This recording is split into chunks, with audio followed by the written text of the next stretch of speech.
This is GARIS, Masculist, MGTOW flyers, that is 2 3-page essays on the themes of masculism and MGTOW, written by and read aloud by Prof. Dr. Hugo de Garis. This is flyer number 464, entitled Society Really Needs Masculism. Description. This flyer maps out 6 reasons why women will benefit from a masculisted society, and 6 reasons why men will benefit as well. The main idea of this flyer is that society would be a lot better off if it became biconscious. Flyer itself.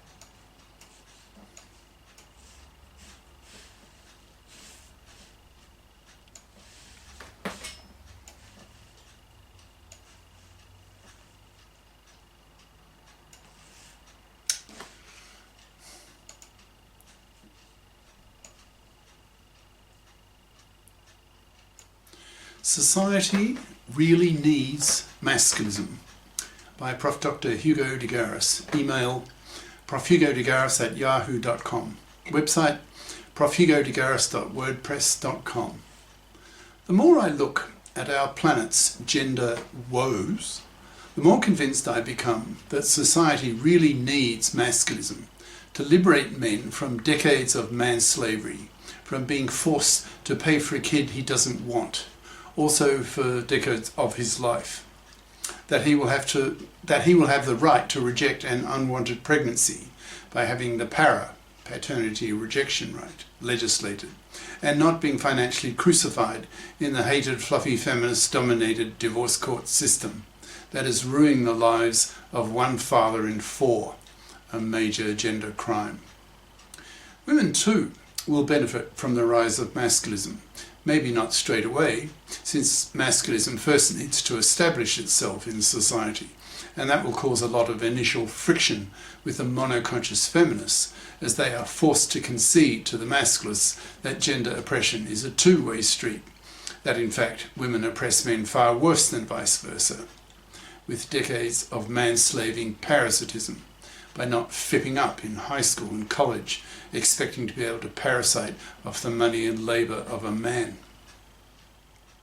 I read that 1/4 of women are now on antidepressants, a horrific figure, and that more than 1/4 of young women now have herpes, an uncurable viral sexual disease. These 2 stats alone tell me that there's something terribly wrong with society that such things happen. The above is pretty much a lead-in to this flyer. I think I'll start with how masculism will help women, and then in the second half do the same for men. I do believe that masculism will definitely benefit both sexes, but that will obviously not be evident to monoconscious feminists who have been brainwashed all their lives that gender oppression is a one-way street. The feminists will have to go through a phase of cognitive dissonance and only gradually come to accept what the masculists are telling them, and telling them very forcefully that to remain closed to the idea that gender oppression is a two-way street is a form of bigotry, that such feminists are MFBs, that's monoconscious feminazi bigots, who are usually rejected by masculists as being very much un-girlfriend material. So how will the rise of masculism help women? I list a few bulleted ways and then elaborate on them later. Bullet. Biconscious feminists lose their feminazi bitchiness and hence are more likely to have boyfriends. Bullet. Relationships with men will be stabler and deeper. Bullet. Women as a sex will be more respected by men. Bullet. Women will have more authentic lives. Bullet. Women will lose their monoconscious arrogance. Bullet. Women will not have to fight their heterosexual biology. And now in more detail. Bullet. Biconscious feminists lose their feminazi bitchiness and hence are more likely to have boyfriends. Monoconscious feminists are usually rather feminazi bitchy towards men because they are angry at men for the ways that men oppress women, for example, rape, sexual harassment, domestic violence, etc. This bitchiness makes them unattractive to men, so men tend to reject them, leaving them rotting on the shelf. Whereas biconscious feminists, by definition, have had both their feminist and their masculist consciousnesses raised, so see clearly that gender oppression is a two-way street, and that in fact women oppress men far worse than vice versa, since women oppress men with manslavery, living off a man's money and labour for decades, a gender crime far worse than even men's rape of women. Thus the biconscious feminist has her feminist anger at men for the ways that men oppress women cancelled by a corresponding and oppositely directed masculist anger at women for the ways that women oppress men. Thus the biconscious feminist is much less feminazi bitchy towards men and is thus much nicer to be with for a man. So she is much more likely to have a boyfriend rather than simply be rejected out of hand by a masculist who will not give a monoconscious feminazi bigot, that's MFB, the time of day. Thus, boyfriended biconscious feminists are much more likely to be happier with life, being regularly loved, sexed, orgasmed, and, in brackets, if the divorce courts are men-fared, even given babies, so long as he wants to be a father. Bullet. Relationships with men will be stabler and deeper. Under the influence of feminism and the pill, young women have become far more promiscuous, even slutty, in the past few decades. A recent anonymous survey taken of graduating females getting their bachelor degree at an average UK university showed that the average number of penises in these women was around 30. So such women have probably had some 40 different penises in them by the time they turn 30. Research shows that the more penises a woman has had in her, the higher is the likelihood that she will divorce. So men are quite justified in labelling promiscuous women as sluts. That is a very bad investment as a long-term partner for a man. Why do high body count women divorce more readily? Probably because they feel less bonded to their 41st penis/husband.